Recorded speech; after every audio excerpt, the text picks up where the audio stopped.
Alright, so this was sent to me to try out. It's by Smatagee. It's a hidden annoying sound prank. It's a funny egg. And this one sounds like crickets. So if you want to mess with your friends or your coworkers in a harmless way, then this is a hidden cricket prank.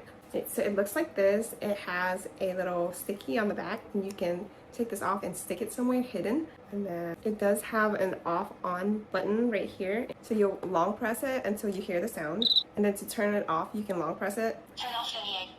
And it'll say turn off funny egg.